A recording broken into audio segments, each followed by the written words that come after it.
Madame, Monsieur, bonsoir. Du handball aujourd'hui. Du handball avec le champion d'Algérie en titre, la JSE Skikda. Skikda est un pôle de développement. Juste pour rappeler aux téléspectateurs, il existait par le passé la JSM Skikda, JSMS qu'on appelait, un club qui a disparu à la fin des années 90 et une équipe a repris le flambeau, la JSES Skikda, Jeunesse Sportive Espérance de Skikda. Aujourd'hui, elle est championne d'Algérie et quand on parle de handball à Skikda, eh bien, il faut le savoir que c'est la première discipline. Pour en parler avec nous, Monsieur Adiout Yassine, bonsoir, merci d'être venu et d'avoir répondu à l'invitation. Bonsoir Mammar et merci pour l'invitation. C'est nous qui vous disons merci. Et pour m'accompagner et vous accompagner, un spécialiste de hand, Jafar Meddour, journaliste. Jafar, bonsoir. Bonsoir. Monsieur Adiout, 20 ans d'existence, un titre de champion, c'était la saison dernière, vous succédez à ce qu'on disait intouchable, mais en sport c'est ça, parce qu'il y a des années, il y a des points forts, des moments faibles, vous avez succédé au GSP. Pour vous, c'est le plus beau moment de votre carrière? Ce titre, c'est le couronnement de tout un travail? Sincèrement, c'est un tout, parce que derrière ce titre-là, il y a quand même des années de travail. Nous commençons à récolter les fruits d'années de travail.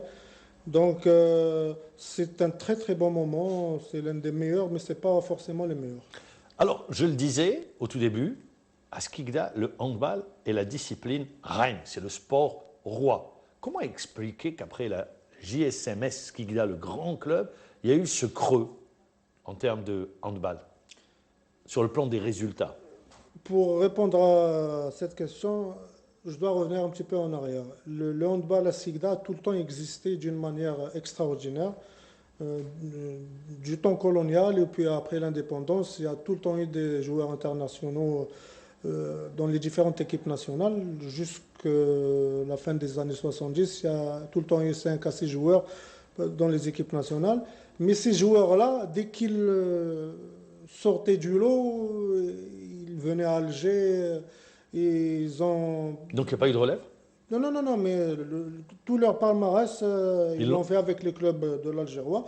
Et justement, l'avènement de l'équipe de l'Espérance de Skikda, il est venu modestement corriger cette faute de l'histoire, parce que depuis la création du club, nous avons en toute catégorie 14 titres nationaux, Coupe et Champion d'Algérie, toutes catégories. Alors, la particularité justement de votre club, la JSE Skikda, on en discutait avant, c'est qu'il y a vous et à Saïda, les joueurs sont des joueurs de la wilaya de Skikda. Ils sont du cru, c'est-à-dire vous les prenez jeunes, vous les formez jusqu'à ce qu'ils arrivent en équipe première. C'est ça c'est une de vos particularités. Oui, exactement. C'est un choix parce que, bon, avant tout, Skikda, le handball, c'est une seconde religion à Skikda. Avant le foot? Avant le foot, oui, absolument. Le foot, c'est le sport. On ne peut pas faire de comparaison directe. Mais à Skikda, le handball, il a inventé quand même des dizaines d'internationaux. Vous jouez dans une salle pleine? Dans une salle archi pleine, il n'y a pas de place. Bon, les gens qui sont dehors sont plus nombreux que ceux qui sont à l'intérieur parce que nous n'avons pas d'infrastructure. On reviendra sur le plan d'infrastructure pour revenir sur la formation, sur la particularité que les joueurs soient issus du cru, c'est-à-dire? Oui, nous mettons beaucoup de moyens pour les jeunes depuis des années. Nous avons des entraîneurs qui encadrent ces jeunes. Nous avons un DTS avec 9 entraîneurs de jeunes. Parmi eux, il y a les fameux Rabah Sayad, Kiati, il y a le DTS Aouad Soufiane. Et nous mettons beaucoup de moyens. Par exemple, à titre d'exemple, l'année passée, nous avons mis 5 200 000 dinars rien que pour les jeunes. Je ne pense pas qu'il y a beaucoup de clubs qui mettent autant d'argent pour les jeunes. Et c'est un choix que nous avons fait il y a quelques années parce que nous pensons, et nous sommes même sûrs, que c'est la seule issue pour une ville comme Skikda. Parce que Skikda, c'est une plaque tournante du handball depuis toujours. Donc nous ne pouvons pas ramener des joueurs... il se pourrait qu'il y ait des joueurs, 1 ou 2 joueurs en senior dans le futur, mais... le plus gros, c'est les joueurs locaux. Vous tablez sur la formation. Absolument, absolument.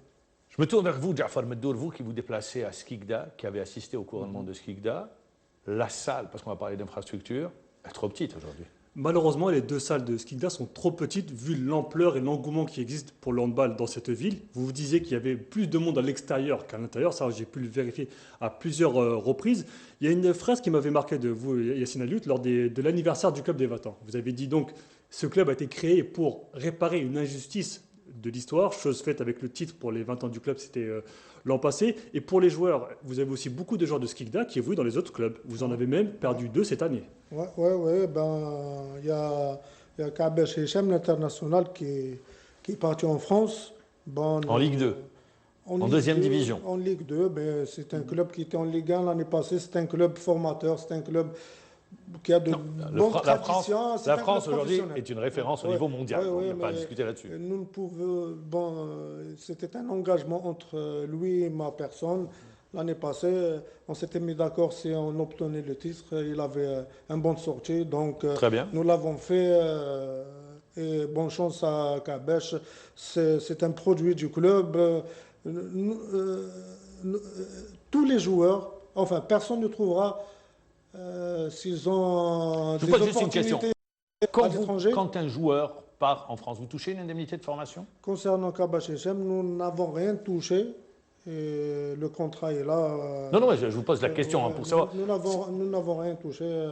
Le plus important pour nous, c'est son épanouissement et qu'il continue à rendre service à l'équipe nationale. Au-delà de Kabesh, je parle pour d'autres joueurs dans le futur. C'est-à-dire, est-ce qu'il est prévu une indemnisation de formation, indemniser la formation qui a été donnée? Oui, c'est prévu. Kabesh, c'est un cas spécial parce que c'est le premier international Skikdi qui va dans un championnat européen. Il a été sollicité par beaucoup de clubs du Qatar, de l'Émirat arabe uni. Ils nous ont fait des offres, et même des clubs algériens qui nous ont fait des offres alléchantes. Il n'y a qu'un club qui peut vous faire une offre alléchante en Algérie qui a les moyens. Oui, mais bon, j'ai mis ce club dans la NAS pour ne pas le citer. Donc, nous avons opté pour qu'il aille en France, dans l'un des meilleurs championnats au monde, que d'avoir de l'argent. Et le deuxième joueur? Ali Adnan Bilal, il est parti à Borj Barirish. C'est un accord entre lui et le club depuis l'année passée. Il y a aussi Bourkmis Hamza qui est parti à Ain Touta. Très bien. Donc voilà. Alors également, pour les 20 ans, il y a eu cette revue, voilà, on la montre à l'antenne, pour les 20 ans du club, on l'a à l'image, avec une superbe photo, vous rendez hommage à la JSM Skikda, ça c'est la photo également de l'équipe de l'époque de la JSM Skikda, en 1966. Il fallait justement rendre hommage et parler de cette revue qu'on peut se procurer au niveau du club. Pour rebondir sur ce qu'a dit Jafar Meddour et qui a confirmé le constat, vous êtes une vitrine pour la ville de Skikda, qui est une ville riche. Rappelons-le, à Caen, une grande salle pour les Skikdi et pour le handball à Skikda. C'est une question que je me pose chaque matin dès que je me réveille. Ça fait une quinzaine d'années que je me trimballe de gauche à droite avec des dossiers aux différents ministères et aux différents walis. Bon, il y a eu une réaction il y a 2 années avec le lancement d'une salle 3000 places à Skikda qui devait commencer au mois de janvier 2014, mais qui ne voit toujours pas le jour. Il n'y a rien de fait pour l'instant. Et avec le problème de la baisse du pétrole, donc tout est bloqué. Donc on ne voit rien venir. Mais vous dites qu'il y a nécessité. Il y a plus que nécessité.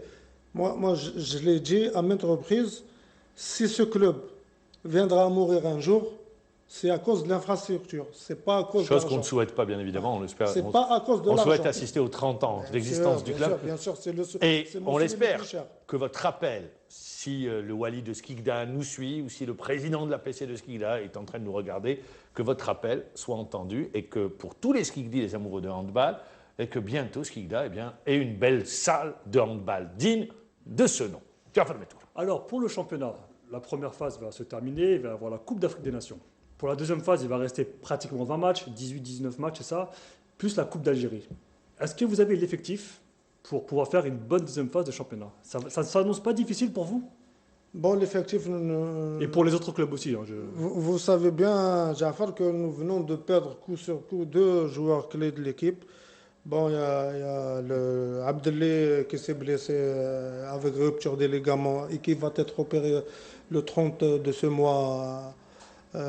Donc, on ne va pas l'avoir pendant toute l'année. Et dernièrement, au tournoi international de Tunis, notre pivot international, Jebrouni Walid, a eu la même blessure. Donc, ce sont des joueurs qui vont nous manquer jusqu'à la fin de saison. Mais nous avons un réservoir. Nous avons 8 joueurs juniors qui sont en senior. Donc, côté effectif, il n'y a aucun problème. Mais le plus grand problème, c'est le championnat à partir de la deuxième phase. Il faut savoir que nous allons reprendre le championnat vers la mi-février. Il y aura pratiquement 3 mois et demi de temps de compétition pour 23 dates, c'est-à-dire 18 journées de championnat et 5 tours de Coupe d'Algérie pour ceux qui vont en finale. Comment on va placer ces 23 dates? Comment on va faire? Il n'y a aucune chance pour que le championnat aille au bout, à moins que ça passe par une grande casse chez les joueurs. C'est-à-dire si on va jouer 3 matchs par semaine à chaque fois jusqu'à la fin de saison... Même en jouant 2 matchs par semaine, vous ne pouvez pas? Là, c'est pratiquement impossible. Et en plus de ça, c'est chose que je souhaiterais, c'est pas enchantement. Nous serons vice-champions d'Afrique, l'Algérie, je parle de l'Algérie, en Égypte. Il y aura un tournoi pré-olympique pour la qualification aux Jeux olympiques de Rio. Il y aura encore un mois de prix. Donc, j'ai beaucoup de doutes à ce que ce championnat se termine. Je l'ai dit au début de saison, lors de la réunion qu'il y a eu au niveau de la fédération. Je me demande comment la fédération a... Selon vous, elle aurait dû rester sur l'ancienne formule? Bien sûr. Bon, ils répondent que c'est la majorité des clubs qui ont décidé de cette formule à 14 clubs en une seule poule. Mais qui leur a donné le choix avec 2 moutures différentes? C'est la fédération. Pourquoi elle donne le choix au club? Elle ne doit pas donner le choix au club. Est-ce qu'il y a eu concertation avec la direction technique nationale? Une réflexion qui a été faite ou bien vous dites non, ça s'est fait la fédération? À ma connaissance, parce que c'est les entraîneurs qui ont été conviés à cette réunion. Ils ont été conviés à cette réunion, ils leur ont mis sous le nez un championnat à 14. Il y a eu un vote, il y a 7 contre 2. Nous étions, nous et Ain Touta, les 2 seuls clubs qui avons opté pour le même système que l'année passée. Tout le restant a opté pour la nouvelle formule, la nouvelle mouture. Et vous dites, c'est impossible que le championnat se termine dans les délais prévus, c'est-à-dire à moins qu'il y ait beaucoup de casses. Beaucoup de casses, c'est-à-dire 3 matchs par semaine. Ouais. 3 journées programmées par semaine. Au détriment de la santé des joueurs, bien sûr. Bien évidemment. Sans oublier qu'il y aura probablement le championnat arabe des clubs qui va tomber... Le championnat arabe des clubs, normalement, nous devons partir à Sousse dans 4 jours. Est-ce que vous partez ou pas? Parce que vous dites normalement. Donc je vous pose la question. Ça veut dire qu'il y a un petit grain de sable dans la machine. Exactement. Nous avons, pour être très franc avec vous, nous avons tout entrepris. Le dossier, il est là. Tout le nécessaire. L'Union arabe a tous les documents de la GSES pour la participation. La fédération a tous les documents. Mais il y a 3 jours, la fédération nous envoie un courrier comme quoi on ne peut pas emmener nos 5 internationaux avec nous au championnat arabe, ce qui est une chose impensable. Bon. Pourquoi impensable? Impensable parce que... La priorité en principe c'est l'équipe nationale. Sûr, non, je dis impensable, ce n'est pas par rapport... Très bien. L'équipe nationale c'est la priorité, mais en principe, la moindre des choses, ils nous auraient dit ça il y a un mois, on aurait pris les devants. À une semaine du championnat arabe, on nous dit ça. Nous avons tout organisé. Nous avons même payé 2 jours à l'avance concernant nous partons 2 jours avant le championnat arabe. C'est payé ici. Nous avons tout entrepris et on nous envoie il y a 3 jours comme quoi on n'a pas le droit d'emmener nos internationaux. Ça ne nous concerne pas seulement nous, ça concerne aussi l'équipe de Barraqi. Donc, Quand vous n'emmenez pas vos internationaux, avec quels joueurs vous allez vous déplacer? ben, sincèrement, c'est une question que je me pose moi-même. La finalité d'une participation à un championnat arabe pour un club comme Skikda, qui est champion d'Algérie en titre, Vous allez chercher au moins d'être demi-finaliste ou finaliste. sûr, c'est de faire un résultat comme nous l'avons déjà fait à cette reprise pour les différents championnats d'Afrique et championnats arabes auxquels nous avons participé. Mais là, nous partons, je ne veux pas partir en touriste. Je n'ai pas fondé ce club pour partir en touriste. C'est un club qui va pour faire un résultat. Et le résultat, la conséquence directe du résultat, c'est la progression de nos jeunes joueurs. C'est Alors, ça. Yacine, vous avez dit pour cette Coupe d'Afrique qui ne s'est pas tenue que même sur les internationaux, vous allez y aller car c'était une récompense pour les joueurs. Exactement. Là, c'est quoi la différence maintenant? En sachant que c'est le même problème, vous y allez sans les internationaux, à la demande de la fédération. La différence, c'est que à ce moment-là, quand vous m'avez posé la question concernant la Coupe d'Afrique, l'entraîneur national venait à peine d'être installé, donc on ne voulait pas chambouler son programme. Et concernant la Coupe arabe, il y avait largement le temps pour prendre les décisions adéquates. Si je comprends bien, Ouais. à travers la question de Jafar Meddour et votre réponse, Ouais. pour vous, c'est le fait que vous ayez été averti 4 jours avant le départ. Pour vous, on aurait dû vous dire bien avant qu'il allait y avoir un stage, à ce moment la priorité à l'équipe nationale, et vous n'aurez pas engagé les frais, vous n'aurez pas payé les frais d'engagement et tout ce qui s'ensuit, quoi.